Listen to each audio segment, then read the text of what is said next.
দু চোখে আঁকছে শীত বাহারি ডাক টিকিট, দু চোখে আঁকলো শীত বাহারি ডাক টিকিট।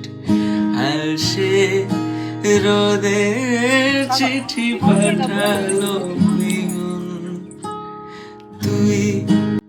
এই চলে এসেছি আজকের একটা নতুন ভিডিও নিয়ে। মৌসুমীর প্রথম বিয়ে বাড়ি বলে কথা। সকাল সকাল একদম রেডি সেডি হয়ে বেরিয়ে পড়েছি। আর দেখতে পাচ্ছ আমাদের এত এত ব্যাগ হয়ে গেছে, কারণ শীতের সময় জামা কাপড় একটু বেশিই লাগবে। তবে আমাদের বিয়ে বাড়িতে কিন্তু মেয়েদের ঠান্ডা একদমই লাগে না। ওই ব্যাগ ভর্তি করে নিয়েই যাওয়া হয়েছিল, পরে হয়তো নিয়েছিলাম। তারপর মিষ্টি কিনে নিয়ে আবারও আমরা রওনা দিলাম। বিয়ে বাড়িতে পৌঁছানোর আগে কিন্তু একটা সুন্দর নদী পার করতে হয়, তবে নদী তো বোঝাই যাচ্ছে না, মাঝখানে মাঝখানে ডোবার মতন হয়ে গেছে। তাও কিন্তু বেশ সুন্দর লাগছিল দেখতে। আর বিয়েটা হচ্ছে আমার সম্পর্কে ভাগ্নি হয়, আর আমি মামিমা। এই হচ্ছে আমাদের লক্ষ্মীমন্ত ব্রাইড, একদম লক্ষ্মী ঠাকুরের মতো দেখতে লাগছিল। ওর বিয়ের সমস্ত লুকগুলো এত সুন্দর ছিল, কি বলবো, আস্তে আস্তে তোমরা তো দেখতেই পাবে।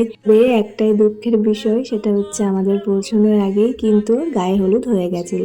শীতের সকাল, তাই একটু পৌঁছাতে দেরি হয়ে যায়। গিয়েই কিন্তু সবার সঙ্গে দেখা করে নিয়েছিলাম, তারপর খাওয়া দাওয়া করে আবারও চলে এসেছি। মাত্র গায়ে হলুদের অনুষ্ঠানটা থেকেই আমরা বাদ পড়ে গেছি, নইলে কিন্তু সমস্ত রিচুয়ালস বাকি রয়েছে।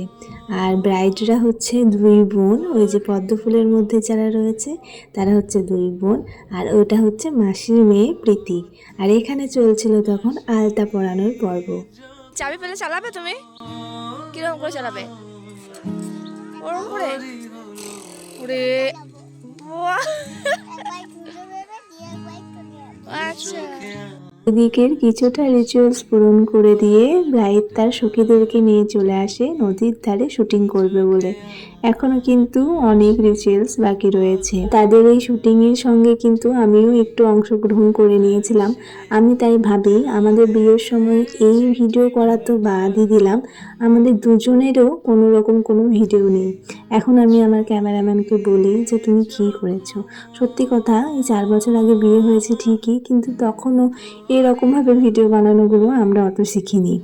তো এদের দেখে বেশ ভালোই লাগলো, আর আমিও বেশ মজা করেছিলাম। এবারে যে নিয়মটা পালন করা হবে সেটা হচ্ছে হাঁড়ি ভাঙা।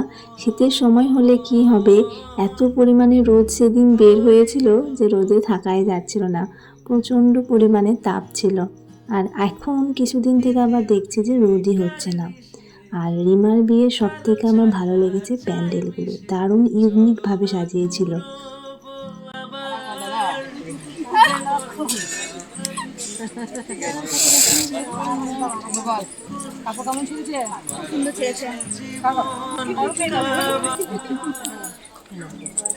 এই ভাঙার যে সমস্ত নিয়মগুলো ছিল সেগুলো পালন করা হয়ে গেলে এখানে একটা নিয়ম দেখলাম, সেটা হচ্ছে যে জামাইবাবুকে কিন্তু তার একমাত্র শালীকে কোলে করে বাড়িতে নিয়ে যেতে হবে।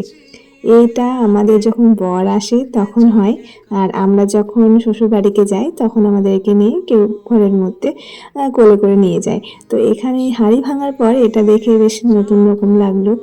যাই হোক, তারপর সুতো ডিঙানো হয়ে গেলে সেই সুতো রিমার হাতে বেঁধে দেওয়া হয়। বাইরে এসে দেখি তার সখীদের ডান্স শুরু হয়ে গেছে। আর এখানে এসে আমার সব থেকে যার সঙ্গে বেশি পরিচয় হয়েছে, এই যে বৌদি, রিমার একমাত্র মামিমা। একজন ছিল, তার নাম হচ্ছে প্রীতি, সেও খুব মিষ্টি মেয়ে। আমরা সবাই মিলে খুব মজা করেছি। সমস্ত নিয়ম পালন হয়ে গেলে আমরা চলে যাই দুপুরের খাবার খেতে। আর এসে দেখি ভাগ্নির বিয়েতে মামা কাজ শুরু করে দিয়েছে। হলে আজকের ভিডিওটা আমি এখানেই শেষ করছি, আর ভিডিও শেষে আমি কিছু ছবিও অ্যাড করে দিয়েছি, তোমরা দেখে নিও। এই ভিডিওটা যদি ভালো লেগে থাকে তাহলে লাইক, কমেন্ট আর চ্যানেলটিকে সাবস্ক্রাইব করে দেবে। দেখা হচ্ছে নতুন নতুন কোনো ভিডিও নিয়ে। সবাই ভালো থাকো, সুস্থ থাকো, টাটা, বাই বাই। চুলি যখন